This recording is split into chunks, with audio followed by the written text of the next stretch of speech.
Good afternoon, everyone, and welcome to the first Brown Bag Talk in the Center for the Humanities Spring Brown Bag Series. Hopefully we can hear everything all right over the construction work being done next door, but I apologize if we have any sound issues. So I'm delighted to welcome Linda Welters, Susan Jerome, and Rebecca Kelly from URI's Department of Textiles, Fashion, Merchandising, and Design to talk about their project, Every Quilt Tells a Story. But first, I'd like to introduce my colleague, Lisa Tom, Professor of Art History at URI, who will introduce our speakers. This is exciting because I hear a lot about all three of these people from students in my classes. So Dr. Linda Welters is a professor at URI, a fashion historian that specializes in the material culture of textiles, folk dress, and Rhode Island quilts. She has served as editor of Dress, the scholarly journal for the Costume Society of America, and as editor of Bloomberg's series Textiles That Changed the World. Her numerous publications include A Fashion Reader, which is in its 3rd edition, so she must be doing something right. Fashion History, A Global View, and 20th Century American Fashion. More recently, she has authored The Fashion of Sustainability that came out just this year, or is coming out. Susan Jerome, who is collections manager at URI's Historic Textile and Costume Collection, which facilitates the collection's mission of teaching, research, and exhibition. She also works as the curator and registrar for the Historic Costume Collection at the University of Connecticut. She earned her Master of Science degree from the TMD department at URI, go Rhody. She writes and lectures on topics of clothing and needlecraft, works as a textile conservator and as a consultant to museums and historic societies, including the Pequot Museum, the Connecticut Historical Society, Connecticut's landmarks at the Nathan Hale Homestead, and the state of Rhode Island. Rebecca Kelly is an assistant teaching professor at URI and a textile and dress historian focused on the study of 18th to 19th century textiles and trade. She holds a BA in art history and an MS from the TMD department at URI. Once again, Rhody pride. She has worked for many years as a textile conservator at the Preservation Society of Newport County and later at the museum at the Fashion Institute of Technology in New York City. She is author of Fashion in the Gilded Age, a profile of Newport's King family in the 20th century American fashion, and contributed entries in Clothing and Fashion in American History, a comprehensive encyclopedia. So please join me in welcoming these 3 ladies.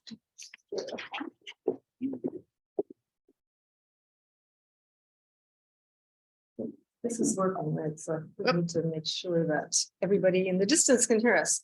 Wait a minute, wait. Little technical difficulty. The mouse pad. Okay, thank you. Okay. All right, so thanks very much to the Council for the Humanities, Center for the Humanities for giving us this Winnie grant, because without it, we wouldn't have this story to tell today.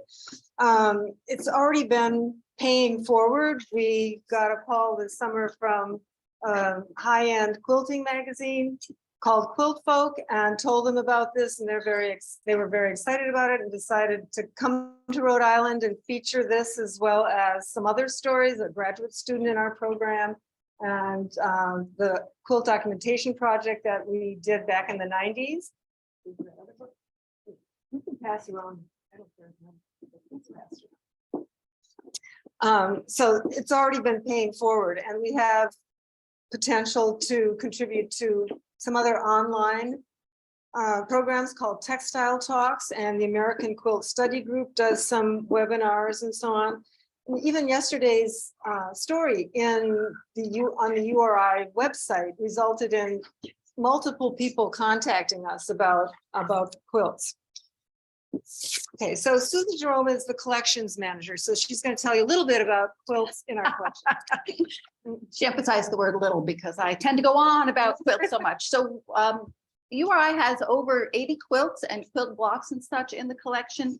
The collection itself has over 25,000 pieces. The oldest pieces come from Egypt, perhaps 4,000 years ago, and we're actively collecting garments even from the 21st century. What you see here is our textile gallery. We have an exhibit or currently in the process of putting together an exhibit which will help to celebrate the 100th anniversary of the College of Business. The exhibit is going to focus on the history of the suit for both men and women. And then as you can see on the right, we have various storage facilities up in Quinn Hall, and the quilts tend to be stored in very large flat drawers. So we have as few folds to each object as possible. Oh, sorry. There's our thank yous. And part of this project is we are creating a video with some students at URI, and here they are. We got together just before Thanksgiving and did a lot of shooting. Neither one of the three of us are actresses. It was a very sobering experience, I tell you, to have the camera right in front of your face. And we are currently working on finishing that video, which will be hopefully uploaded to the URI website. We're going to try to connect it to our collections database that's on the online, and then we can take the video and we can use it any way we want to help get the advertisement out about the collection. Okay, so we're going to talk about 8 different quilts today. The first one is telling us about pre-industrial quilt making and fabric production in the late 18th century. This is circa 1800. This is what's called a whole cloth quilt, meaning the cover is all one fabric and we haven't cut it up into little pieces. So we found out that this was all wool. Everything was wool. Even the quilting thread was wool by using microscopes. So those of you who are in TMD or will be taking TMD 303, you will learn how to use a microscope and identify wool, which has scales along the surface of the fiber, and you can see the end has been chewed up a little bit by something, maybe a carpet beetle or a moth larva. We don't know. Anyway, this is the way the yarn looks, and again, you can see the scales along the surface. But this quilt came into us with, you can go to the next one, with crease marks on it. So if you see the whole thing, there were definitely crease marks over the surface of the quilt. And it came in with this note from the people who accepted it back when it came in a long time ago. It mentioned that egg wash had been used as the finish. So you should be able to see that on the fibers or on the surface of the fabric, and we didn't see that. So there was no egg wash put onto this. Instead, the shininess was achieved through a press, which we see over on the side right there. And it also makes permanent crease marks, which are never going to come out of this. We see this on other whole cloth quilts of the time period, which were popular in both the UK and the US. There's interesting edging on this. There's these tiny little bindings, I guess you could call them, that are super narrow. And these could have been made on something like this tape loom that's here. We didn't bring it over, did we? No. Anyway, it's really small. You put it between your knees and create these narrow little bands, which are on the side right here. So everything on this is hand woven. There's no mechanical anything on this. So pre-industrial.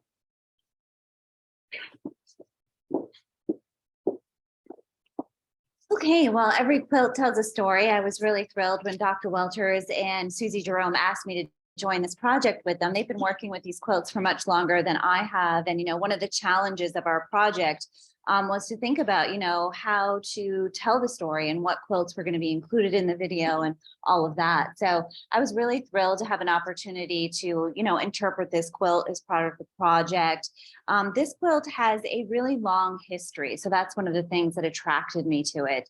At URI, we sort of pride ourselves that our collection has representative examples of clothing and textiles used by everyday people, not just the wealthy, not just the elite. So this is a quilt that was repaired over many years. It shows a lot of areas of wear, and just like thinking about its history, who used it, who made it. All of these questions are impossible to answer, but it's just been really interesting for me to think about. Also, its kind of overall wild and somewhat dynamic appearance was intriguing to me. I think a lot about later 19th century quilts that are very intentional and very artful. And I think that this one looks quite different. And that's because they've used this figured textile, this patterned toile, and cut it up in really, you know, unexpected ways to our 21st century eye, I think. And we suppose, or we think, and it came in when this quilt was donated to the university's collection, that the family mentioned that it was made out of repurposed scraps. And I think when we think about sustainability today and adaptive reuse of textiles, that's a really interesting aspect of this quilt. So parts of it probably began its life as this really beautiful and fashionable set of bed hangings before it got layered up into this quilt. A former researcher in the department did come up with sort of figuring out more information about this red and white printed fabric that is part of the quilt. It's a fashionable 18th century fabric, probably came from England or potentially France, and she was able to piece together the images there so we could identify the textile as showing the triumph of Voltaire, kind of a celebration of the famed 18th century French philosopher. So that's really what's happening with this rather magnificent quilt in our collection. Oh, and here's some of the areas of wear that we kind of zoomed in on. You can see the layers of the fabric, repurposing textiles over time to make sure that this was a nice, dense, warm quilt to use on a cold New England winter night. Okay, so one thing that we noticed about quilts in Rhode Island when we did the Rhode Island Quilt Documentation Project is that Rhode Islanders very much prefer patchwork over applique. So applique is when you have a several layers of fabric and you cut out different designs and put them on top, like the one, let's see, the one that has the floral designs on white that Rebecca will be talking about in a minute. But the one on the other side is just a real treasure trove of fabrics from about 1825 to 1850 before synthetic dyes were introduced in 1856. So here's the whole thing. Many people love this quilt. And it came from a local estate, not very far away. There's a Gardner Road if you go up towards Exeter. And the other nice thing about this quilt is that it's got a really terrific fabric on the back called a pillar print. It's in the neoclassical style that we think about for end of the 18th century, early 19th century, because it has these pillars. And then when you start looking at the way some of them were made, there was the opportunity to do cylinder printing here, but there's also the older way of making it, which was block printing. So you have these blocks and you have either pigment or a mordant where you're stamping it onto the textile. Oops, you pointed out, Rebecca, like that. And it's very tedious and time consuming. So the cylinder printing made it much quicker and therefore cost drop for printed textiles, allowing people to cut them up and do this kind of work that we see in this quilt. And the quilt itself has what are known as madder style prints. Madder was a root that was available from, it's mostly Near East, where they would collect this root and sell it. So you get a whole range of reds and browns and pinks that you see in these two images here.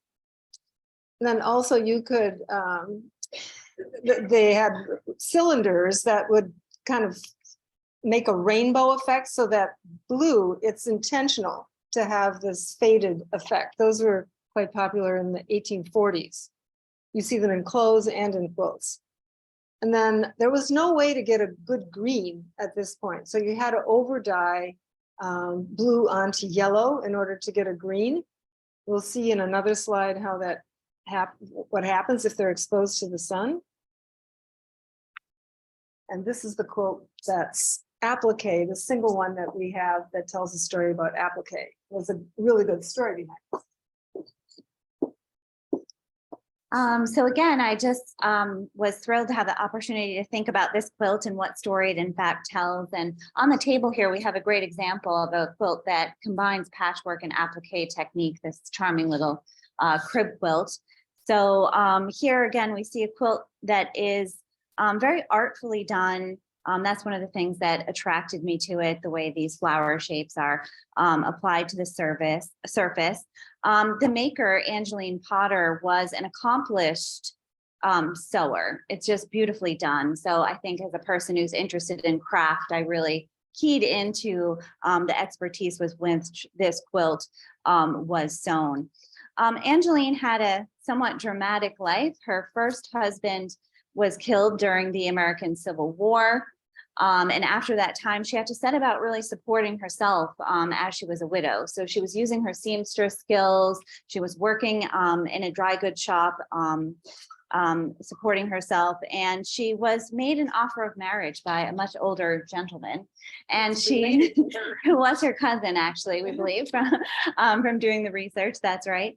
And she decided to take up that offer of marriage. He was quite financially well off. And unfortunately, she sort of abandoned her sewing. So we sort of theorized that she actually just, even though she was quite accomplished, she didn't really enjoy this type of work. But we're really lucky to have this extant example in the URI collection of an applique quilt made in New England. And that's rather unusual. This style of quilt, this applique technique, is much more popular in the mid-Atlantic region. And patchwork seemed to be the preferred way of making quilts in Rhode Island. We just have many, many more representative examples. So we're really intrigued about that aspect of this quilt as well. Oh, how'd you get that? Oh, yep, sorry, I just got talking away and didn't show you any of the details of beautiful stitching.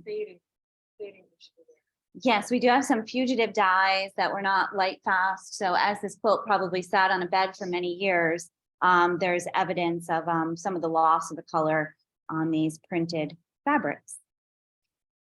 Take it away. I think we'll just go into. Yeah, we are doing 2 videos since we ended up being too long for one video. So we thought people would be more likely to finish if we had 2 videos. Anyway, the second part is a lot about how the Industrial Revolution really revved up in Rhode Island.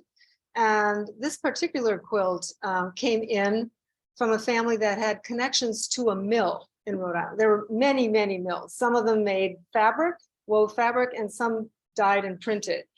So here's an example of a mill out in, I think this is near Hope Valley. Okay, so we started looking at this quilt as a kind of evidence of what kind of experimentation was going on, because this is 1830s. It's one of the first printing mills were really getting going here. And we're surmising that the person who made it, their family had connections to this mill. And so she took scraps that they were playing around with to get a good color coordination. We were trying to find out which was the best color. And then there are a lot of mistakes on this. So they were going to throw it away. But instead, she rescued it and made it into that quilt that we saw. So we can look at these little thistle designs. Let's see. No, it's not gonna work. That's not working on there? Okay. Perhaps Anyway. over here. Okay, so we're looking at the little thistle design. So there it is in pinks and reds. These would be madder color. But then we look at number 2 there, and there's black and red and brown. And then there's a third one that is blue, as you can see by the number in the block. And number 4 is a pink on pink. Number 5 is a sharper blue, sort of a turquoisey color.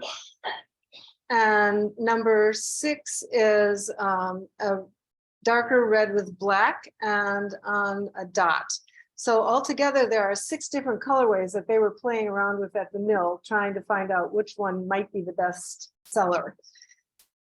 But there are also mistakes on this, which furthers our surmising that this was from a scrap bag of things that were at the mill, where on the first one over there on the left, the padding cylinder stopped. The padding cylinder is adding the brown color, and it just ran out beforehand.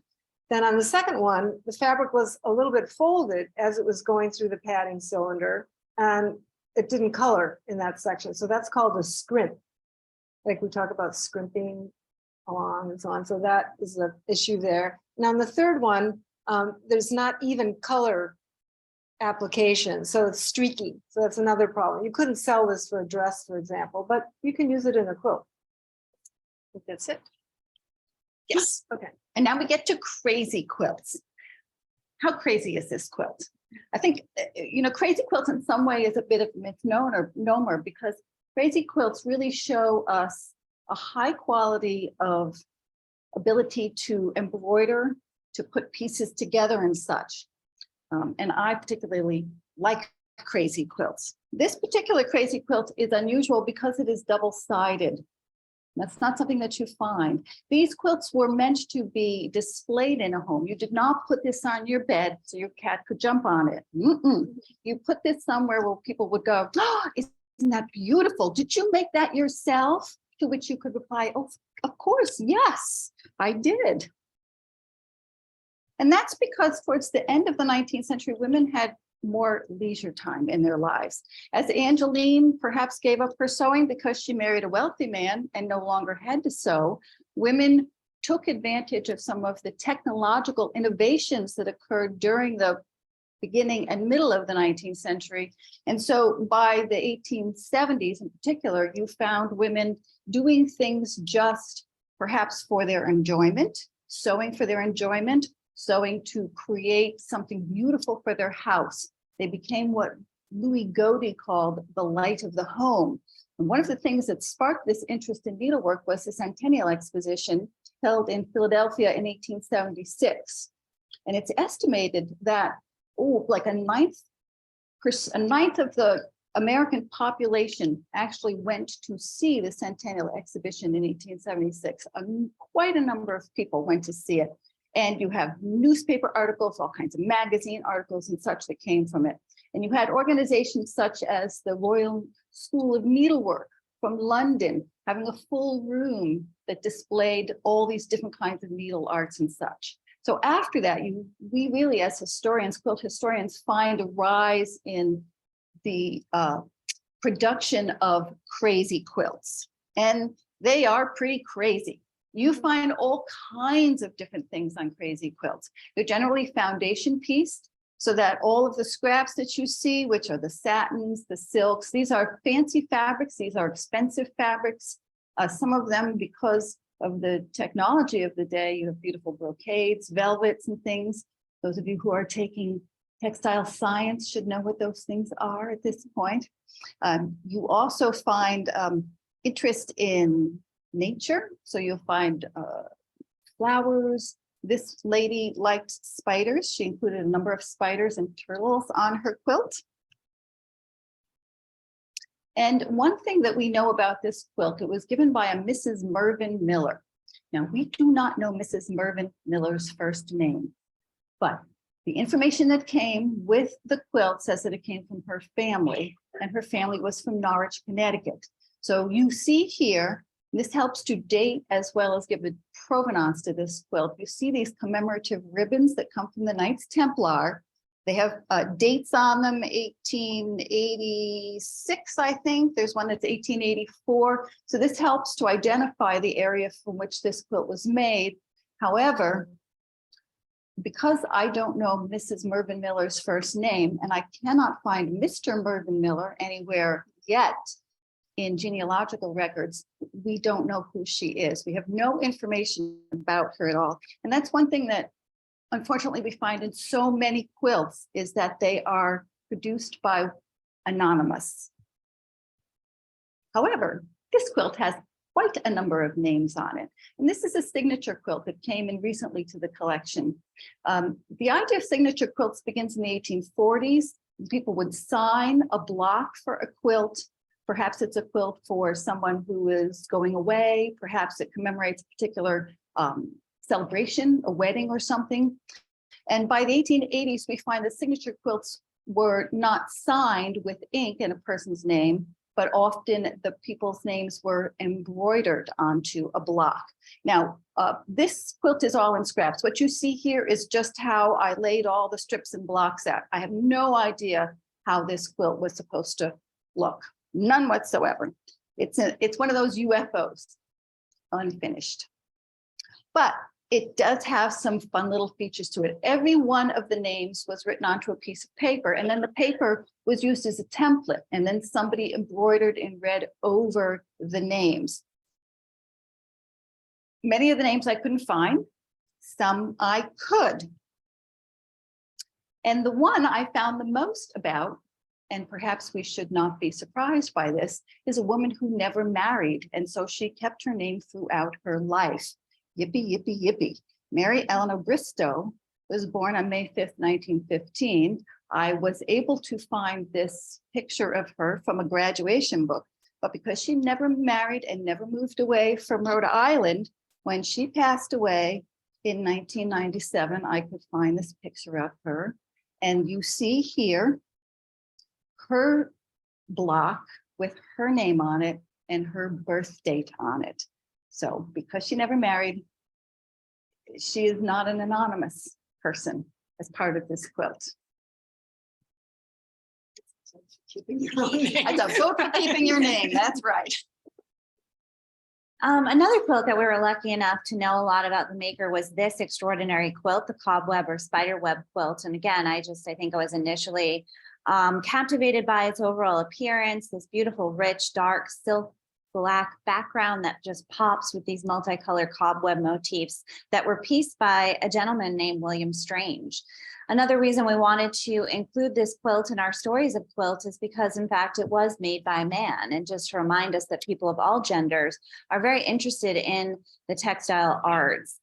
Also, we know a bit about this quilt because of its being entered in a competition. It was sort of shown at a fair and it won a prize. And I think that's another interesting thing when we think about quilts. You know, many quilters do consider themselves artists, and just like we would show paintings or other forms of art, quilts were put on display in this way. And so here is William Strange as he was featured in the newspaper with his award-winning quilt.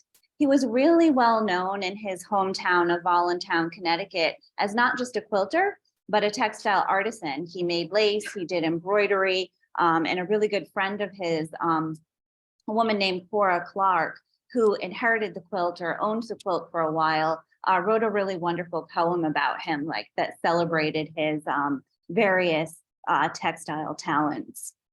So is that in fact the last? That's the last Will, slide, Susie? yeah. Oh my goodness. Okay. We're gonna run over. I know, we made it. Very much to say. We do have a number of. And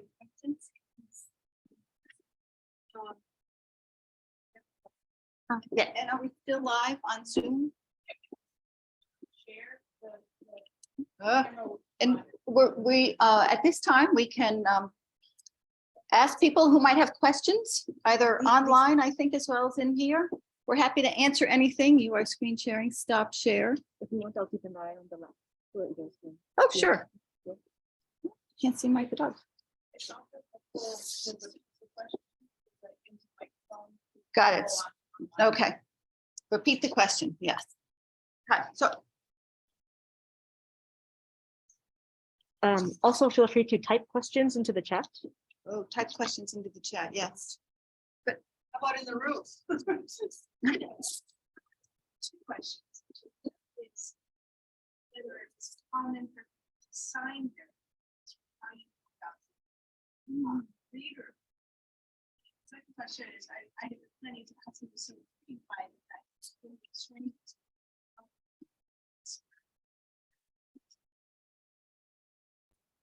so very few, now it's quite common for women or men, whoever's making a quilt to sign it. I'm also dedicated to someone. The ones that I make, I always give them a label on the date so that you can use them.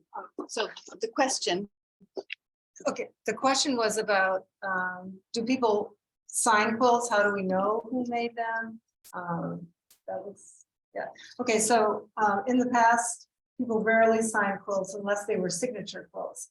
So the way we would know is from the family information that comes in. We had a really terrific person who was in charge of the collection, Mary C. Whitlock, back in the 1950s and 60s, and she was absolutely Dedicated. dedicated, I guess, to getting genealogies of the families that donated. So it goes, you can go way back. She made the donors do all these drafts and stuff of who their ancestors were. Therefore, we can get information now with Ancestry and the various sites online to find out more about people. And that's how we're able to make connections with some of the names. Nowadays, people do sign to dedicate the quilt to somebody, date the quilt, so that in the future, descendants will know what the stories are that are associated with the quilt, who made it. Did I answer all the questions? Okay. The second question that Eve had was about how unusual For a man? men be quilters. It is unusual, but it's not unheard of before this. We have another example in the collection. Rachel May, years ago, about almost 10 years ago, was in a material culture class of mine. So students were analyzing various objects from the collection. She liked quilts. She'd written a book about modern quilting. And she was an English PhD student. So anyway, she identified this trio of quilt tops that were unfinished because they had papers in the back and you could see writing on the back of the quilt. And those 3 quilts had been worked on by a doctor in Charleston, South Carolina, who married a woman from Providence in the 1830s, and she moved down south. Rachel got very interested in these quilts and did a whole, after her PhD, she continued working on it and ended up with a book that related North and South during the antebellum period, because this family in the South they had enslaved persons. But the doctor used to work on a quilt, reportedly. We got that information with a donation when he was trying to work out a difficult case medically. And then Franklin, the family historian who ended up donating all this material to us, also worked on the quilt, but he was trying to make twin bed quilts, which is why he disassembled part of them. So yes, there are examples. Of course, if you don't have those stories that come in with the donation, you don't really know. There is a request, please adding dimensions to the quilts, to the slides. So that's a very good suggestion. So when we make our video, we will be sure to include the dimensions for all of the quilts because they do come in a variety of sizes. So online, Sue Cortese is asking she first remarks that it is interesting to see that the test prints from the mills were used in the quilts.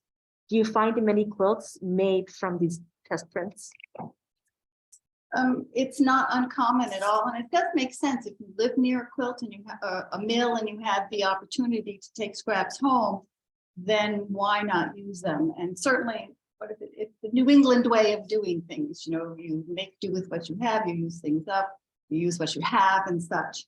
So I would have to say the Hope Mill quilt is not the only quilt that we have in our collection. Then every once in a while we'll go, oh, there are different colorways in the same quilt. So it's the same design, but different colors have been used. So it's not uncommon.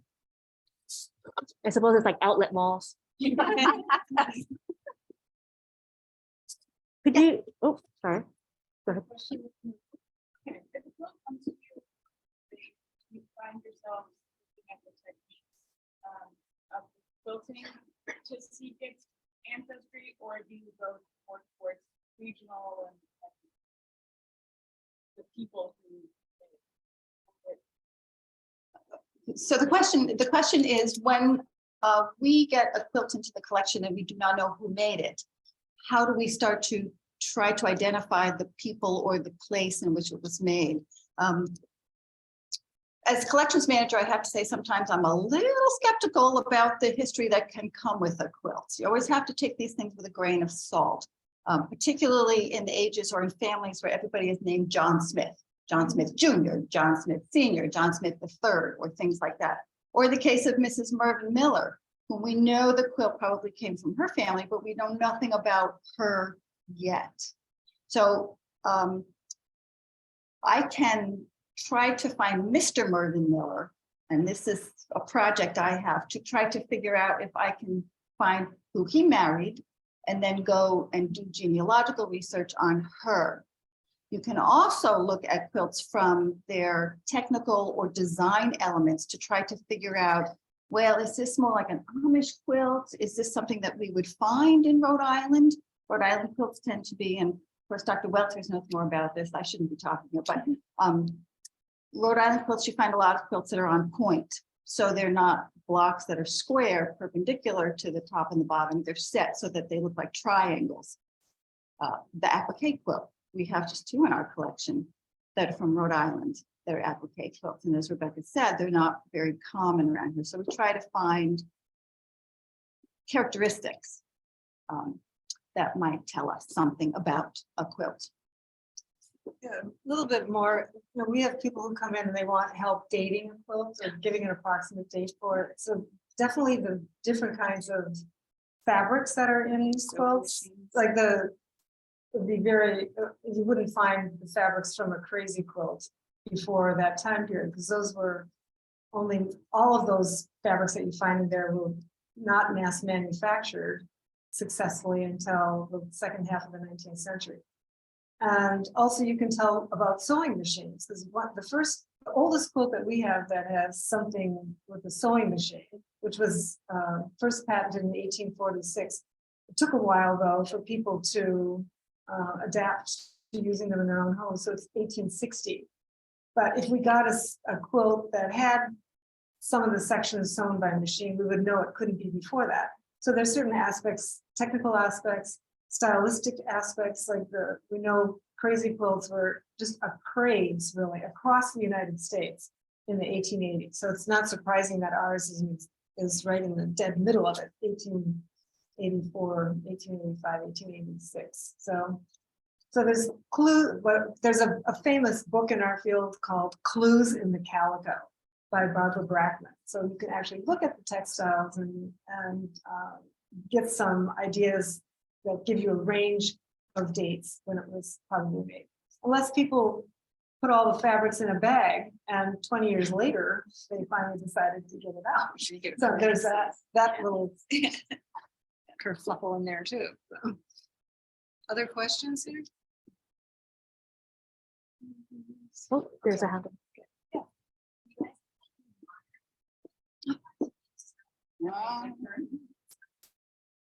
Well, do we have any modern quilts in our collection? Well, we have quilts that date to the 1920s and 30s, and I think this is something that we need to address as the collection. Of course, we only have so much space, and that is an issue, but particularly quilts with Rhode Island provenance are some things that we should collect more of. So if anybody has a nice contemporary quilt they want to give to the collection with a good provenance from Rhode Island and a nice history with the maker and all of that, we would be delighted to accept that kind of thing. It's our responsibility as the University of Rhode Island to collect that kind of thing for the future, And one of the things that came up for us in thinking about the William Strange quilt was, contemporary quilts that are done as memorial quilts, particularly the 8th quilt and the 9/11 quilt. So, and some quilts right here. So I think we think a lot about the power of quilts to communicate social and political messages, for sure. good question. You just anticipated what my next question was going to. I know there is a very strong social justice. Now I'm wondering when that started. Do you ever see political messages in 18th century quilts, or is it templates? Quilts. There were definitely political messages. There were campaign quilts. There were temperance quilts, especially temperance quilts, because they're trying to get laws passed to prohibit alcohol. So they have special designs like tea. Yeah, pretty obvious. Yeah, so there's definitely that, but I think for a while, quilts weren't fashionable to use in homes, probably from about 1940s on through 50s, 60s, early 70s, and then the bicentennial hit. And all of a sudden people were thinking about, oh, what's colonial? Well, most quilts are after we became the US, since the technology wasn't really there to develop inexpensive fabrics. But everybody went crazy making quilts. So that was the start. There's this whole renaissance of quilt making. Maybe you know somebody who makes modern quilts? You asked the question before? No, there are definitely some people in the quilt book that are featured that use it as artistic expression, but also political expression. There was a little party to celebrate the quilt folk, and the woman, her name is Tracy Stillwell, just crazy exuberant stuff that she does with some statements in there. There's a quilt maker also profiled in there.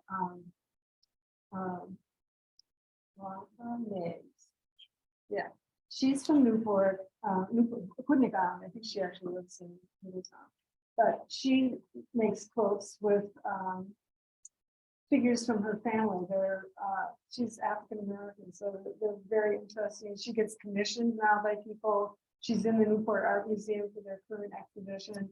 She made a really fabulous quilt for Black Lives Matter. It's really fabulous art artistically, and she made T-shirts printed with them and stuff. So yes, it's definitely medium to get the message out. Okay, what else is there? Oh, yeah. There's a question. Yeah.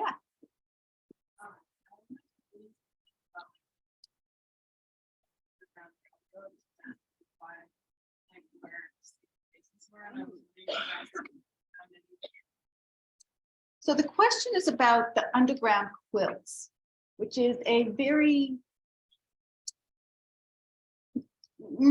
difficult discussion amongst quilt historians, because it's perhaps more folklore. I mean, quilt historians believe it's a little more folklore than something that is actually true.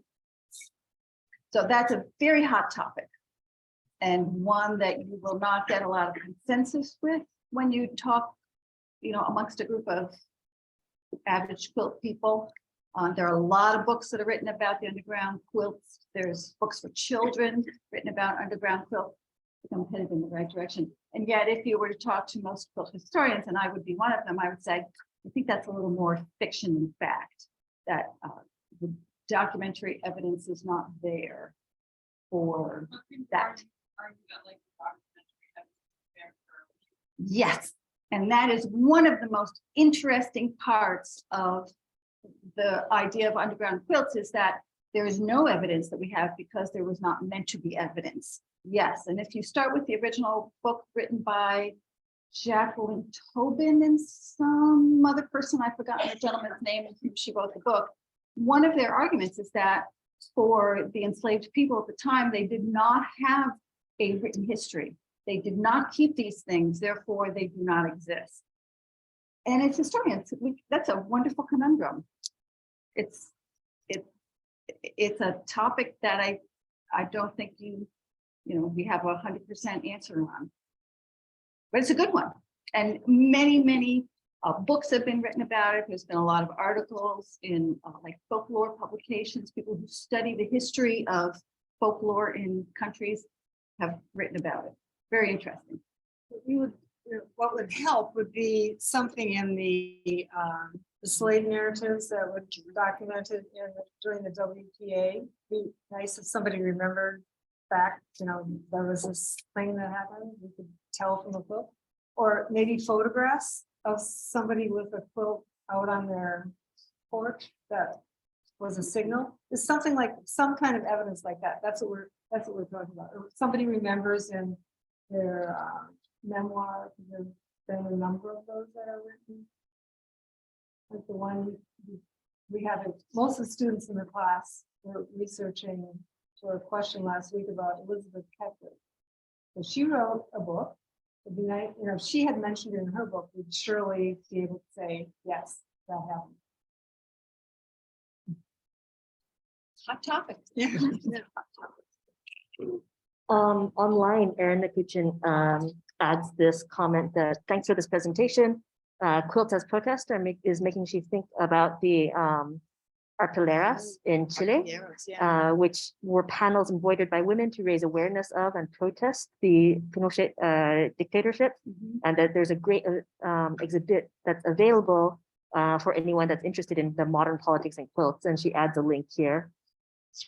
So we do have some arpilleros, which are South American textiles. And as this person online has said, they were created as a form of protest and also to raise funds for people who had been displaced by the dictatorships in South America. Also, the Hmong people who come from Southeastern Asia do the same thing. They make textiles which are a reverse applique process. We have several of those. And the ones that we have are wonderful because they show their images of a village being, the people in a village being forced out by soldiers with guns. So you're seeing guys in green camouflage with embroidered guns, and the people have to go across the river. The whole story is told in a reverse applique and embroidery, and those are from the Hmong people, H-M-O-N-G. And we have some wonderful examples of those. Erin is very excited. She says that she'll be in touch. Oh, okay. She'll be teaching a class next semester. along that vein. Excellent, excellent. Going back to the collection, actually, could you tell us a little bit about the history of the collection itself at URI, how it started, how it kind of, it keeps going and being maintained? So the history of the collection. So of course, the University of Rhode Island is a land grant institution. It started out as an agricultural school for boys, for guys. And then of course, when you admit women finally, what are you going to teach them? You're going to teach them home economics, right? Okay, so what are the kinds of things that women are going to study? You want them to study about, how to make clothes and how to run a household and things like that. And it's not unusual. At that time, people were looking around and, oh, well, here's some old clothes. I think I'll give them to the University of Rhode Island or the Rhode Island Agricultural College or whatever it was called at the time. And so people just began to be giving things. And then Miss Whitlock, Mary Whitlock, who was hired in 1949 to run the home economics department, became very interested in collecting things. Very unusual woman. She never married. She had a master's degree from Columbia University and such. She worked for the government during the war, all kinds of things. And she would just go out on weekends and buy things from local antique stores. She'd buy a sampler for $1.25, a woman's embroidered sample, a little girl's embroidered, and bring it into the collection. She must have either given or purchased hundreds of items. And then people started to give more and more. And so from 1950 until today, much of the collection has come from donations from people and some significant family donations of hundreds of items spanning generations. So the Cushman collection with Franklin Cushman, who worked on quilts. Well, we have garments, we have quilts, we have sheets, bedding, all kinds of things from one family. So it really gives us a wonderful opportunity to see a family's use of textiles and how they dressed over 100, 125 years. It's really wonderful. We still actively collect. Primarily, we're interested in 20th century things. If people have 21st century clothing that they'd like to give us, that'd be okay too. And don't forget that 100 years from now, somebody might be really interested in what did those students at the University of Rhode Island wear when they were going to college. So if any of you want to give away, a pair of blue jeans or the things that you wore, any of the things that you wore when you were here at URI, you're gonna step out into the world with different clothing. we'd accept some of that because it's for the future to look at. We're very strong in in clothing that is from the ordinary person. Very strong. We have a great collection of clothing that would be worn by just the ordinary person. And also much of it is quite early. Oh. So people from Colonial Williamsburg come here and they're a little bit jealous at some of the late 18th and early 19th century material we have. They don't have it. That's thanks to Miss Whitlock. Yeah. Good old Miss Whitlock.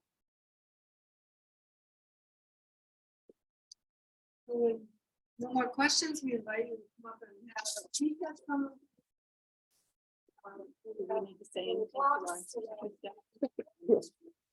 So let me just close up here on Zoom before people come up to take a look at the quilts.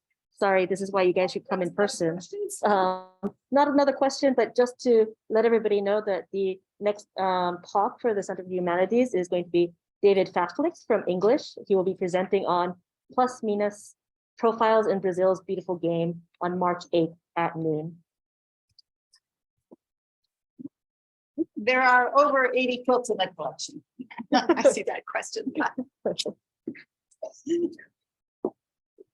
Thank you very much. Oh, no, you're absolutely welcome. That was really fun.